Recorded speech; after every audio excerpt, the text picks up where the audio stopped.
Welcome to the IT Interview Challenger channel. We provide a collection of questions and answers primarily focused on IT knowledge to help you prepare for upcoming interviews, practice for exams, or just boost your professional skills. We hope you'll find real value from tuning in.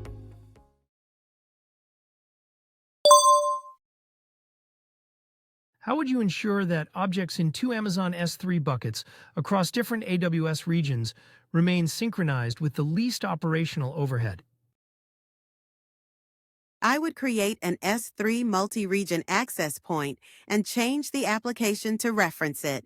Additionally, I would configure two-way S3 cross-region replication between the buckets and enable S3 versioning for each bucket.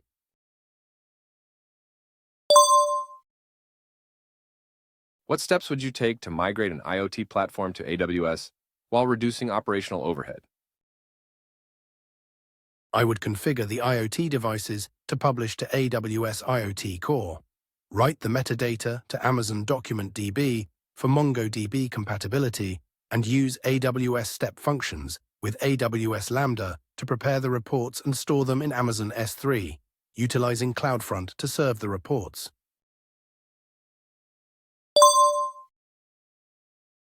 What solution would you recommend for a manufacturing company looking to maintain a consistent hybrid experience while addressing data regulatory requirements and latency issues?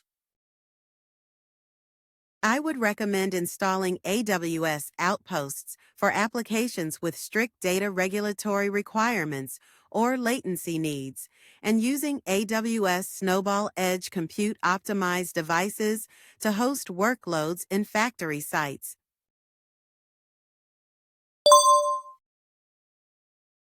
What steps would you take to secure an application hosted on Amazon ECS and ensure business continuity during attacks?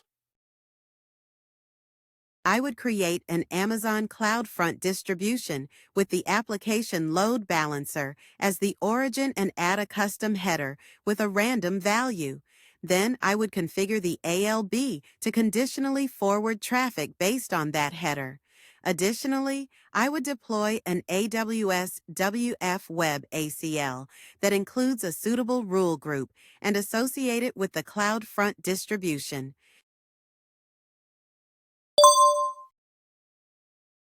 How would you handle HTTP 503 service unavailable errors in a web application running on AWS while ensuring a custom error message is displayed with minimal operational overhead?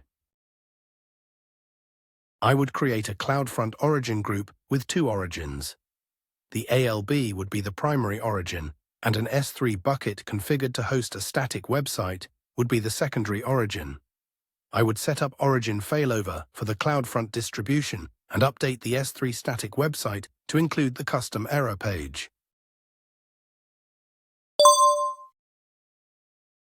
How would you design a secure and scalable containerized solution for an application running in a Docker container that uses NFS version 4 file share? I would deploy the application containers using Amazon Elastic Container Service with the Fargate launch type and use Amazon Elastic File System for shared storage. I would reference the EFS file system ID, container mount point, and EFS authorization IAM role in the ECS task definition.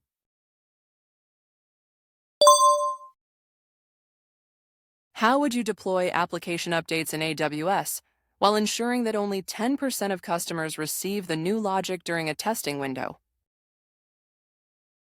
I would create a second target group for the application load balancer and deploy the new logic to EC2 instances in that target group. Then, I would update the ALB listener rule to use weighted target groups and configure target group stickiness.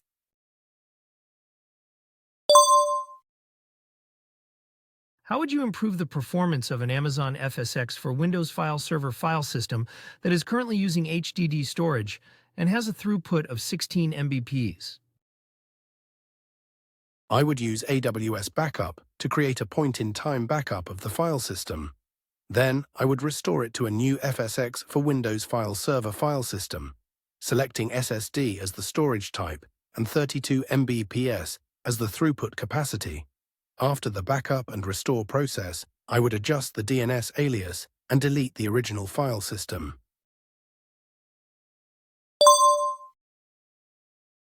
How would you modify an application hosted on AWS to deploy it in 2 regions while minimizing operational overhead? I would create a new S3 bucket in the second region, set up bidirectional S3 cross-region replication between the original and new S3 buckets, and configure an S3 multi-region access point that uses both buckets. Then, I would deploy the modified application to both regions.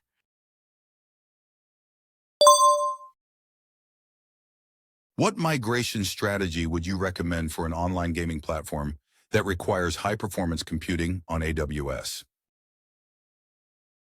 I would recommend creating an auto-scaling group of C5 large Amazon EC2 on-demand instances behind an application load balancer and using an Amazon Elasticache for Redis cluster to maintain the leaderboard.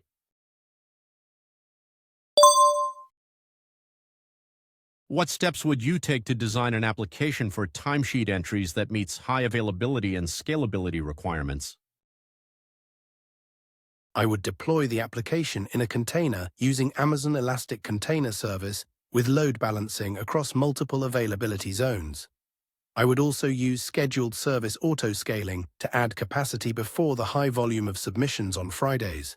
For data storage, I would use Amazon S3 to store the timesheet submissions and utilize Amazon Athena and Amazon QuickSight for reporting.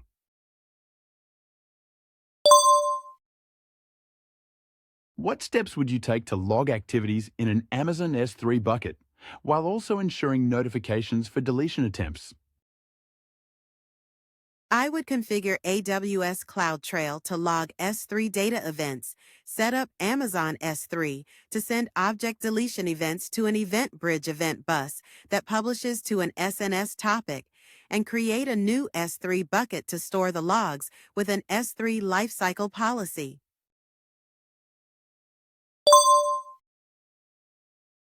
How can a company with a hybrid environment ensure that its on-premises servers can access EC2 instances across multiple VPCs in different AWS regions? The company should create a Direct Connect gateway in the closest region and attach the Direct Connect connection to it. This will allow access to the VPCs in the other regions. Additionally, they should create a public virtual interface and establish a site-to-site VPN connection over it to connect to the other VPCs. What steps would you take to provide baseline protection against the OWASP top 10 vulnerabilities using AWS WAF in an organization with multiple AWS accounts? I would enable all features for the organization.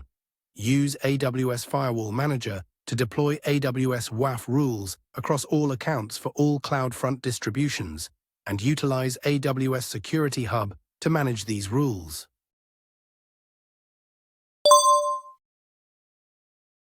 When troubleshooting a SAML 2.0 federated identity solution, what items should you check to ensure proper configuration? I would check if the IAM roles for the federated user's trust policy have set the SAML provider as the principal, and if the on-premises identity provider's DNS host name is reachable from the AWS environment VPCs.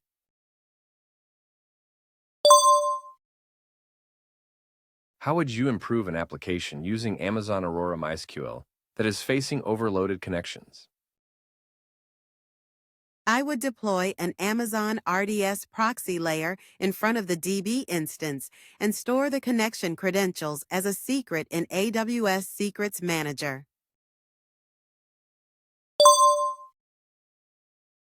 What solution would you recommend for building a cost-effective disaster recovery solution for an e-commerce website hosted on Amazon EC2 and Amazon RDS? I would recommend using infrastructure as code to provision new infrastructure in the disaster recovery region. Create a cross-region read replica for the database and set up AWS Elastic Disaster Recovery to continuously replicate the EC2 instances. Run the EC2 instances at minimum capacity in the disaster recovery region and use an Amazon Route 53 failover routing policy for automatic failover.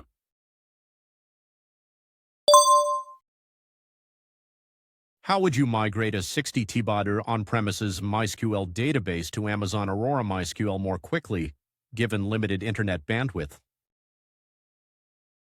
I would order an AWS Snowball Edge device, load the data into an Amazon S3 bucket using the S3 interface, and then use AWS Database Migration Service to migrate the data from S3 to Aurora MySQL.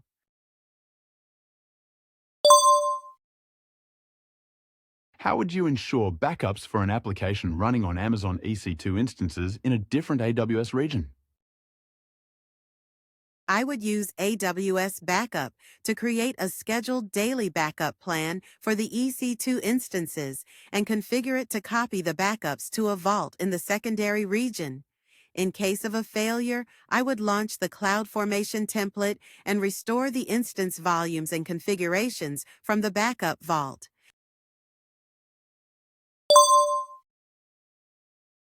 What steps would you take to ensure data encryption for a new website that hosts static content and allows users to upload and download large files?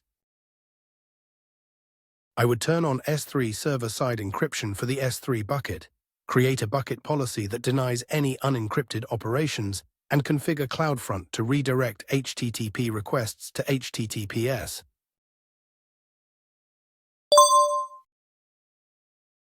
How would you manage database credentials for AWS Lambda functions accessing a production Microsoft SQL Server DB instance on Amazon RDS?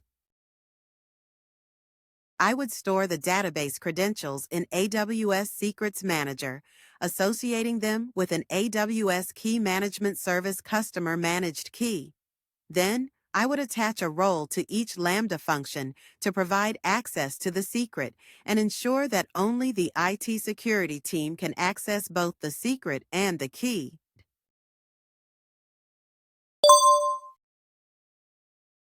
What solution would you recommend for migrating a legacy .NET application to AWS while minimizing costs and avoiding a complete rewrite?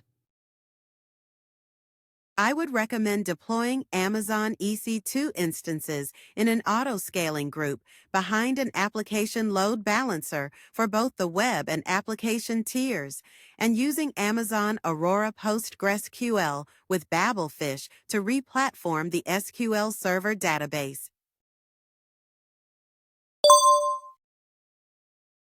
How would you address the issue of long and inconsistent response times for APIs exposed through an application load balancer?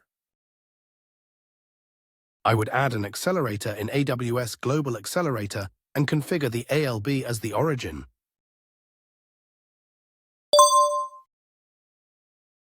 How can a company improve the reliability of its IoT application that is experiencing data overload on its MQTT broker? One solution is to create a network load balancer and set the MQTT broker as the target.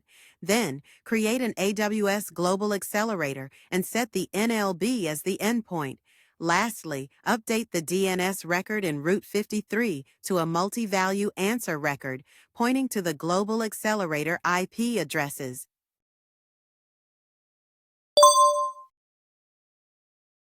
How can a company implement a key rotation policy for EC2 SSH key pairs while ensuring minimal downtime?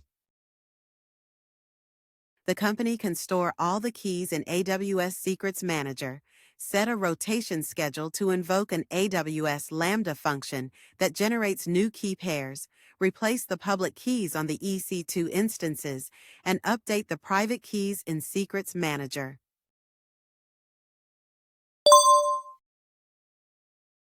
How would you help a company migrating thousands of VMs from a VMware ESXi environment to AWS, ensuring minimal operational overhead? I would deploy the Migration Evaluator agentless collector to the ESXi hypervisor. Then I would review the collected data in Migration Evaluator to identify inactive servers, remove them from the migration list, and import the data to AWS Migration Hub.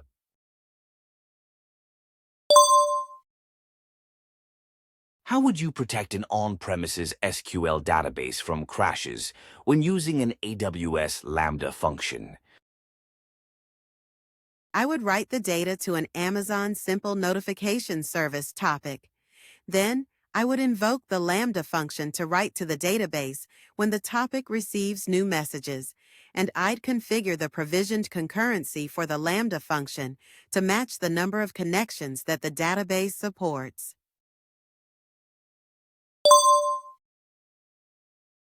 How would you ensure high availability for Grafana dashboards while minimizing operational overhead?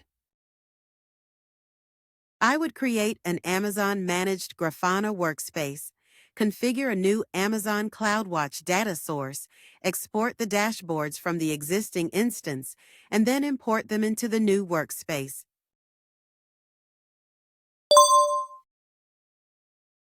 What is the best way to migrate a customer transactions database from on-premises Oracle to AWS while ensuring yearly password rotation with minimal operational overhead? The best approach is to migrate the database to an Amazon EC2 instance and use AWS Systems Manager parameter store to manage and rotate the connection string with an AWS Lambda function on a yearly schedule.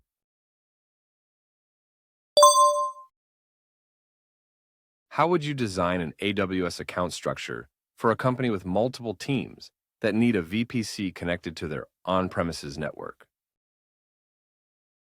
I would create an AWS Cloud Formation template to provision the VPC and required subnets, then deploy it to each AWS account.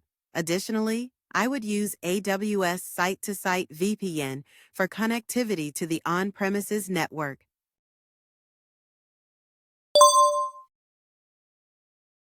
How would you set up network security for outbound traffic to the internet across multiple AWS accounts? I would create an auto-scaling group of network-optimized Amazon EC2 instances in each AWS account, running an open-source internet proxy for rule-based filtering. Then, I would modify all default routes to point to the proxy's auto-scaling group.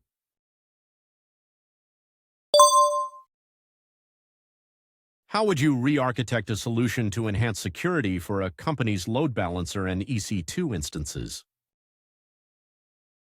I would configure an application load balancer and add the EC2 instances as targets.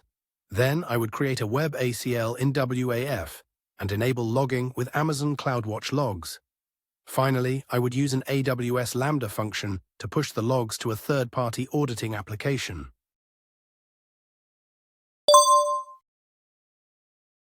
How can a company ensure that their new REST API and Amazon API Gateway is not accessible from the public internet while allowing older microservices on EC2 to call it? The company can modify the API gateway to use IAM authentication and update the IAM policy for the role assigned to the EC2 instances to allow access. They should also move the API gateway into a new VPC.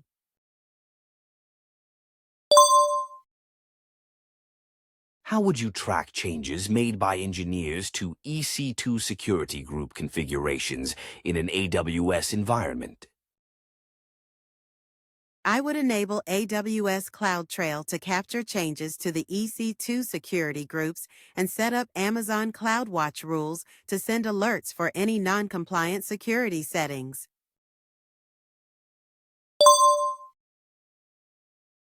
What actions would you take to resolve throttling issues in Amazon Kinesis data streams when consumers are encountering read-provisioned throughput exceeded errors?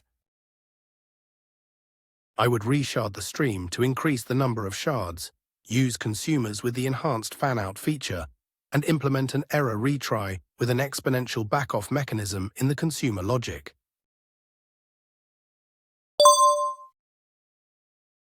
How can a company identify underutilized EC2 instances and get recommendations for downsizing them with minimal effort? The best approach is to install the Amazon CloudWatch agent on all EC2 instances using AWS Systems Manager. Then, retrieve the resource optimization recommendations from AWS Cost Explorer in the management account and use those recommendations to downsize the underutilized instances across the organization.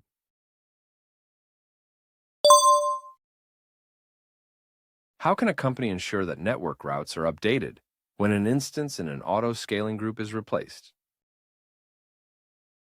To resolve this issue, I would create alarms based on EC2 status check metrics to trigger the replacement of the failed instance. Then, I would set up an alarm for a custom metric in Amazon CloudWatch to publish messages to an Amazon Simple Notification Service topic. Lastly, I would modify the CloudFormation template to include a condition that updates the network routes when a new instance is launched.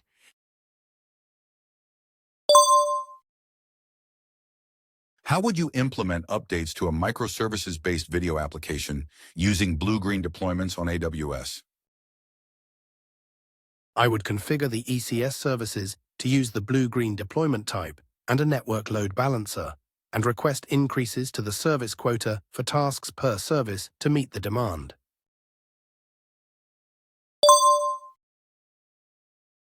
How would you ensure that new container images are inspected for vulnerabilities and that critical findings lead to automatic actions? I would schedule an AWS Lambda function to manually scan images every hour. Then, I would use Amazon Event Bridge to trigger another Lambda function once the scan is complete. This second function would delete the image tags for any images with critical or high-severity findings and notify the development team through Amazon Simple Notification Service.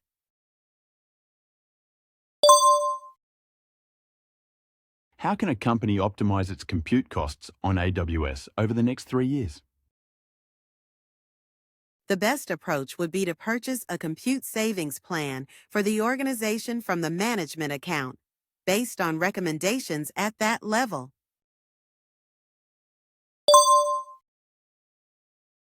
How would you implement a solution to notify a finance team if AWS costs exceed 80% of their allocated budget in a company with multiple AWS accounts?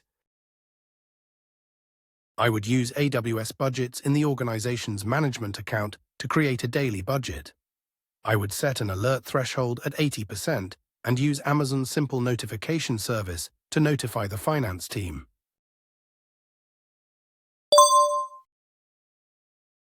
What would you recommend to improve the image upload performance for users in Europe using an Amazon S3 bucket hosted in the US East 1 region?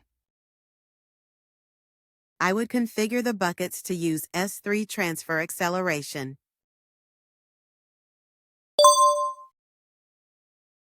How would you containerize a multi-tier web application and move it to AWS while ensuring fault tolerance and scalability?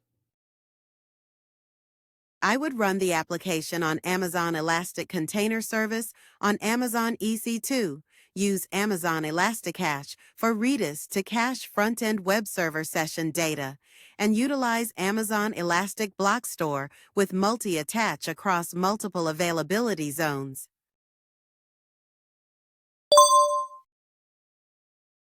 How would you migrate critical Microsoft SQL Server databases to AWS with near zero downtime?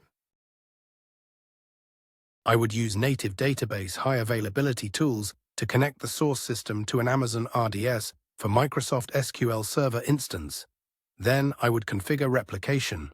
Once the data replication is complete, I would transition the workload to the Amazon RDS instance.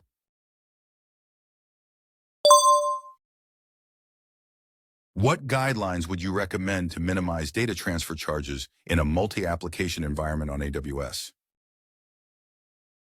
I would recommend using AWS Resource Access Manager to share the subnets that host the service provider applications with other accounts in the organization, and placing the service provider and service consumer applications in AWS accounts within the same organization.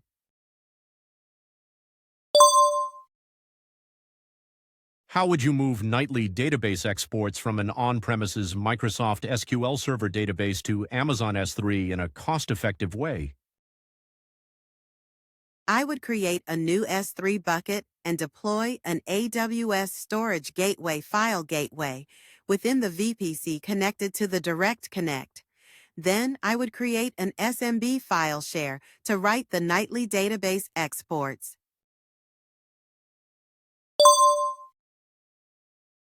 What solution would you recommend to connect an on-premises data center to AWS while allowing transitive routing between VPCs in different regions? I would recommend creating an AWS Direct Connect connection to AWS, provisioning a transit virtual interface and connecting it to a Direct Connect gateway. This gateway can then connect to all other VPCs using a transit gateway in each region.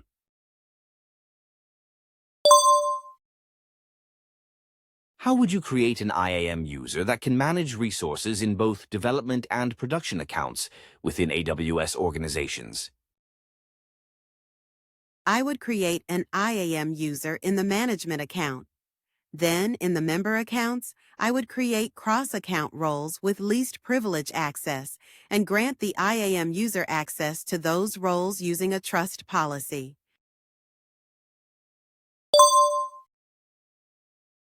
What would be the most cost-effective solution for a company wanting to use AWS for disaster recovery of their on-premises application with specific RTO and RPO requirements? The most cost-effective solution would be to create a set of AWS CloudFormation templates to establish the infrastructure, replicate all data to Amazon Elastic File System using AWS Data Sync, and during a disaster, employ AWS Code Pipeline to deploy the templates to restore the on-premises servers. For failback, Data Sync can be utilized.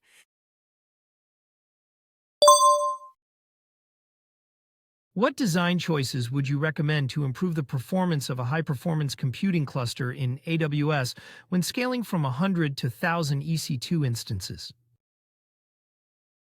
I would recommend launching the HPC cluster within a single availability zone, selecting EC2 instance types with an Elastic Fabric adapter enabled, and replacing Amazon EFS with Amazon FSx for Lustre.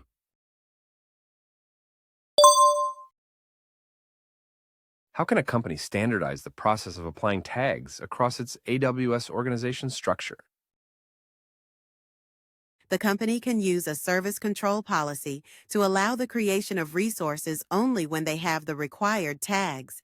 They should create a tag policy with the specific tag values assigned to each organizational unit and attach these policies to the OUs.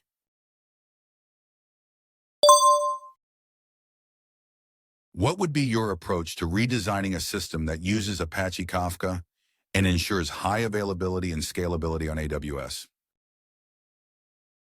I would launch 2 Amazon EC2 instances to host the Kafka server in an active standby configuration across 2 availability zones. Then, I would create a domain name in Amazon Route 53 and set up a Route 53 failover policy to route the sensors to this domain.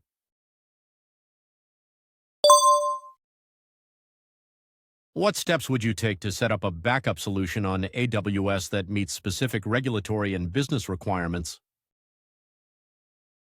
I would create an AWS backup plan with rules for each retention requirement, configure the plan to copy backups to another region, and add an Amazon Simple Notification Service topic to notify me of any job status that is not completed.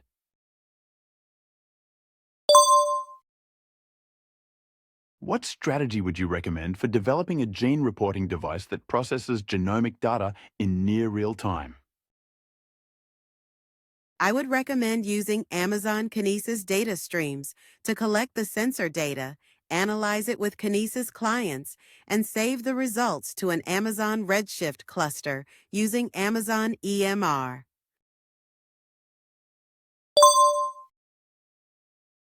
What combination of steps would you recommend for a 3-tier application architecture that needs high availability and disaster recovery in AWS? I would recommend backing up data from an Amazon DynamoDB table in the primary region every 60 minutes and using S3 cross-region replication to copy the data to the disaster recovery region. Additionally, I would implement a hot standby model with auto-scaling groups for the web and application layers across multiple availability zones. Lastly, I would also consider using auto-scaling groups with spot instances for resource efficiency.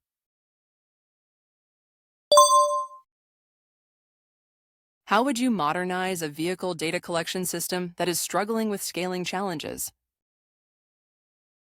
I would use AWS IoT Fleetwise to collect the vehicle data and send it to an Amazon Kinesis data stream. Then I would use an Amazon Kinesis data firehose delivery stream to store the data in Amazon S3 and apply built-in machine learning transforms in AWS Glue to detect anomalies.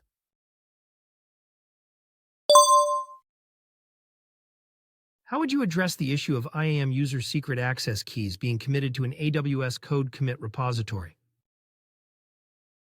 I would run a script nightly using AWS Systems Manager run command to search for credentials on the development instances. If any are found, I would use AWS Secrets Manager to rotate those credentials.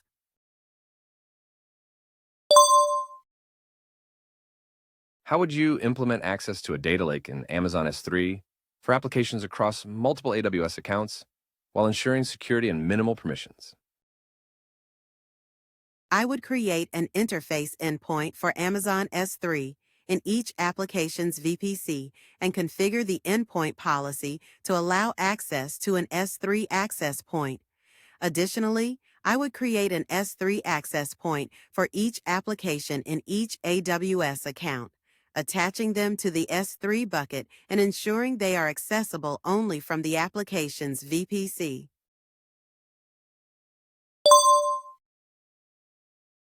How would you monitor which EC2 instances are connected to on-premises databases in near real-time using Splunk? I would enable VPC flow logs and send them to CloudWatch. Then I would create an AWS Lambda function to periodically export those logs to an Amazon S3 bucket.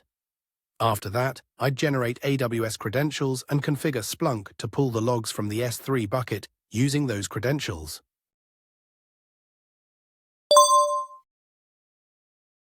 How can a company track and consolidate expenditures across multiple AWS accounts while ensuring resources are only created in U.S. regions?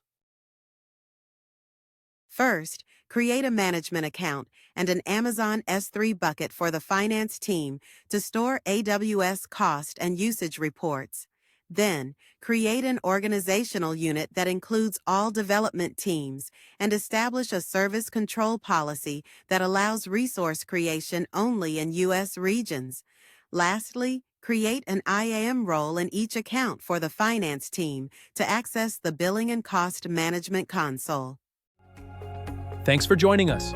Don't forget to hit that like button and subscribe to our channel to keep up with our upcoming videos. See you next time.